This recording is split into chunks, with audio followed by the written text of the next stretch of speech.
नमस्कार मित्रों, मैं भारत और आज मैं आपके लाया हूँ एनवायरनमेंट एंड इकोलॉजी के लिए लेक्चर, जो कि बहुत ज़्यादा लोगों ने मुझसे कहा कि आप इस पे कुछ बताइए। ये टॉपिक देखिए इस टाइम पे बहुत इंपॉर्टेंट है। काफ़ी ज़्यादा सवाल हल किए जा सकते हैं अगर आप इसे अच्छे से पढ़ लें, क्योंकि हर कोई एग्ज़ाम में एनवायरनमेंट एंड इकोलॉजी दिन प्रतिदिन काफ़ी ज़्यादा इंपॉर्टेंस होता जा रहा है। तो इसमें देखिए कैसे पढ़ा जाए। देखिए मैं इसको दो पार्ट्स में डिवाइड कर सकता हूँ, एक स्टैटिक पोर्शन और दूसरा डायनेमिक पोर्शन। तो अगर स्टैटिक पोर्शन की बात करें तो इसमें क्या आ सकती हैं कॉन्सेप्ट चीज़ें, मींस जो डेफिनेशन है, टर्म्स हैं, लाइक एनवायरनमेंट क्या है, इकोलॉजी क्या है, इकोसिस्टम क्या है, इकोलॉजिकल निशे क्या है, इकोटोन क्या है, बायोम क्या है, बायोकम्युलेशन क्या है, बायोमैग्निफिकेशन क्या है, इकोलॉजिकल पिरामिड, लिंड्समैन एफिशिएंसी। तो these are the static portions of environment and ecology. देखिए सब इसको इन सब को पढ़ने के लिए मैं जो सोर्सेज आपको सजेस्ट करूँगा, वैसे तो आप कुछ भी पढ़ सकते हैं, मार्केट में बहुत सी चीज़ें अवेलेबल है, बट मैं जो सोर्सेज बता रहा हूँ उस पर खासा ध्यान दीजिए। सबसे पहले तो आप ज्योग्राफी साइंस आप एनसीईआरटी फिनिश कर लीजिए। फिनिश करने का मतलब है क्लास 6 to 8 तो एटलीस्ट पढ़ लीजिए। उसके बाद मैं कहना चाहूँगा एनआईयूएस का मटेरियल है एनवायरनमेंट एंड इकोलॉजी पर, वो काफ़ी इंपॉर्टेंट है। उसमें सारे टर्म्स ज़्यादातर दिए गए हैं।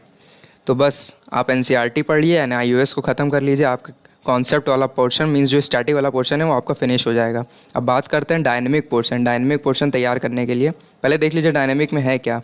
करंट टर्म्स जो पूछे जा रहे हैं, जो न्यूज़ में है इस टाइम, वो देखिए आप। इंटरनेशनल इवेंट्स कौन कौन से हो रहे हैं इन्वायरमेंट को लेके, कौन कौन से समिट्स हो रही हैं, कौन कौन से प्रोटोकॉल हैं, ये सब चीज़ें। फिर नेशनल अपने इंडिया में क्या इन्वायरमेंट इकोलॉजी को लेके किया जा रहा है, ये सब आप पढ़िए। तो देखिए आज का लेक्चर जो हम लोग है वो हम लोग देखेंगे अपना इंटरनेशनल इवेंट्स जो हुए हैं अभी तक के, वो हम लोग कुछ देख लेंगे। तो ये सवाल आ सकता है मैचिंग के फॉर्म में कि एक को आपको मैच करना होगा दूसरे से कि ये समिट या ये प्रोटोकॉल किससे रिलेटेड था। तो आज हम लोग ये देख, मैं आप सबसे कहना चाहूँगा कि आप लोग A4 शीट एक ले लीजिए। इसमें मैं जो जो बताता जा रहा हूँ वो पहले आप सुन लीजिए, फिर पॉज करिएगा वीडियो, फिर आप आगे कंटिन्यू करिएगा, क्योंकि ये बहुत इंपॉर्टेंट होने वाला है जो आज का लेक्चर है। देखिए इंटरनेशनल कन्वेंशन की बात करें तो सबसे पहला आता है हमारा रामसर कन्वेंशन। रामसर कन्वेंशन को वाटरफॉल हैबिटेट भी कहा जाता है। तो देखिए सबसे पहले रामसर क्या है। रामसर ईरान में एक सिटी है, वहाँ पे ये कन्वेंशन हुआ था, तो इसलिए इसका नाम रामसर कन्वेंशन है। बस आप अभी ये जान लीजिए कि कौन सी कन्वेंशन क्या डिक्लेरेशन किससे रिलेटेड है, एटलीस्ट आपको वो पता होना चाहिए। तो जैसे रामसर कन्वेंशन है, it is related to conservation of wetlands. अब देखिए यहीं पे रामसर कन्वेंशन वाला टॉपिक तो हम लोग का डायनेमिक पोर्शन हो गया, बट अब ये आ गया कि ये कंजर्वेशन ऑफ वेटलैंड से रिलेटेड है, तो अब आपको वेटलैंड की डेफिनेशन पता होनी चाहिए क्या होता है। तो ये स्टैटिक पोर्शन बन गया। तो देखिए ऐसे ही पढ़ाई करनी है हम लोग को कि डायनेमिक स्टैटिक दोनों मिल के पढ़ेंगे। उसके बाद अगर बात करी जाए दूसरा स्टॉकहोम डिक्लेरेशन। स्टॉकहोम डिक्लेरेशन किससे रिलेटेड है ये देख लीजिएगा कि जो है first declaration of international protection of environment. ये पहला ऐसा डिक्लेरेशन था जिसने कंसिडर किया था कि हाँ हमें एनवायरनमेंट को सेव करना है। यूनाइटेड नेशन एनवायरनमेंट प्रोग्राम जो था वो इसी का चाइल्ड बर्थ है, has been established through this declaration. तो स्टॉकहोम डिक्लेरेशन ध्यान रखिएगा। अभी एक और बार स्टॉकहोम आएगा, वो डिक्लेरेशन नहीं रहेगा, वो कन्वेंशन रहेगा, वो हम लोग आगे देखेंगे वो किससे रिलेट करता है। तो अभी ध्यान रख लीजिए Stockholm declaration, international protection of environment. तीसरा जो बात करें वो साइट्स है। साइट्स क्या है? Sites stands for convention on international trade in endangered species of wild life, flora और फौना दोनों है। मतलब ये हमारा जो है फ्लावर और वाइल्ड लाइफ, प्लांट स्पीसीज़ और एनिमल स्पीसीज़ दोनों से ताल्लुक़ रखता है। तो ये किससे रिलेट करता है? Prevent global commercial trade off endangered species या फिर their products derive from them. तो ये ध्यान रखिएगा, कमर्शियल ट्रेडिंग इंडेंजर्ड स्पीसीज़ की रोकता है। Fourth, Vienna convention, it is related to protection of ozone layer. ये तो कई बार सवाल आया है, वियना कन्वेंशन किससे रिलेट करता है। फिफ्थ, मॉन्ट्रियल प्रोटोकॉल किससे related? Substances that deplete ozone layer. अब देखिए इन दोनों में डिफरेंस है। वियना कन्वेंशन जो है ओजोन लेयर की प्रोटेक्शन से, वहीं पे मॉन्ट्रियल प्रोटोकॉल की बात करें तो जो ओजोन लेयर को डिप्लीट कर रहे हैं ऐसे सब्सटेंसेस, यहाँ वर्ड सब्सटेंसेस की वर्ड है, सब्सटेंसेस ऐसे जो हैं वो मॉन्ट्रियल प्रोटोकॉल में डील किए जाते हैं। अभी एक नोट देख लीजिए कि अभी पिछले साल इसमें मॉन्ट्रियल प्रोटोकॉल में एक अमेंडमेंट किया गया, वो कहाँ पे हुआ गया? किगाली में। तो किगाली समिट हुई थी और किगाली रवांडा की कैपिटल है। तो ये मैप में आप इसे देख लीजिएगा। फिर sixth, Brundtland report, Brundtland report क्यों इंपॉर्टेंट है, ये यूपीएससी का सवाल है। जो वर्ल्ड हम लोग सस्टेनेबल डेवलपमेंट यूज़ करते हैं वो इसी रिपोर्ट के थ्रू यूज़ किया गया था पहली बार। फिर बेसल कन्वेंशन किससे रिलेटेड है, transboundary movement of hazardous waste and their disposal.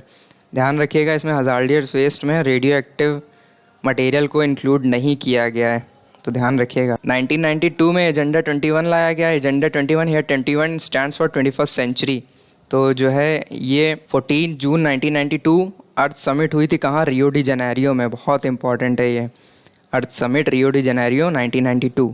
इसी में एजेंडा 21 सेट किया गया था कि हमें किन किन बातों को लेकर एनवायरनमेंट पे खासा ध्यान रखना है, किन कंट्रीज़ को कितना क्या करना है। UNFCCC United nation framework for convention on climate change, ये बहुत इंपॉर्टेंट समिट थी। इसी के आगे जो इसमें अमेंडमेंट्स होते गए साल दर साल, तो इसको प्रोटोकॉल्स भी कहा जाता है। तो इनमें से एक क्योटो प्रोटोकॉल थी, जिसमें क्या फ़ैसला लिया गया कि हम लोग एमिशंस को कम करेंगे।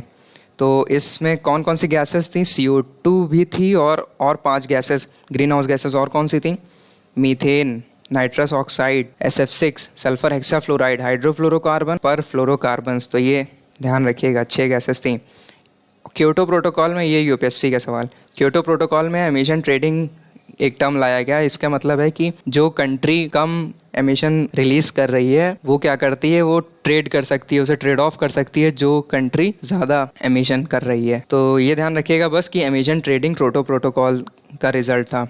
रॉटरडैम कन्वेंशन किससे रिलेटेड है, हजार्डस केमिकल के मूवमेंट से, transboundary movement of hazardous chemical. देखिए ये एक एक पॉइंट आप नोट करते जाइए, नहीं तो आप वीडियो पूरी देख भी लेंगे और आपको कुछ समझ में नहीं आएगा कि हो क्या रहा है। तो आप नोट डाउन भी करते रहिए पॉज करके वीडियो, तब आपको सही रहेगा।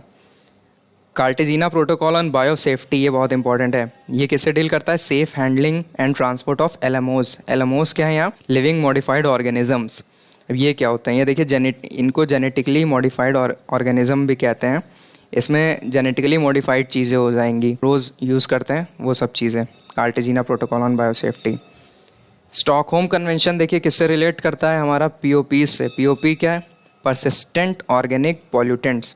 ऐसे ऑर्गेनिक पॉल्यूटेंट जो परसिस्टेंट है, मतलब दे रेजिस्ट एनवायरमेंट डिग्रेडेशन। तो इनमें ऐसे ऑर्गेनिक पॉल्यूटेंट्स आ जाते हैं जो जल्दी डिग्रेड नहीं होते हैं एनवायरनमेंट में, खासा सालों साल पड़े रहते हैं ऐसे ही कैसे ही। तो इस कन्वेंशन में देखा गया कि एटलीस्ट ऐसे 12 पॉल्यूटेंट्स हैं, तो इन्हें डर्टी डजन का नाम दिया गया। तो डर्टी डजन आया स्टॉकहोम कन्वेंशन से। फिर नगोया प्रोटोकॉल किससे रिलेट करता है, sharing the benefits arising from utilisation of genetic resources in a fair and equitable way.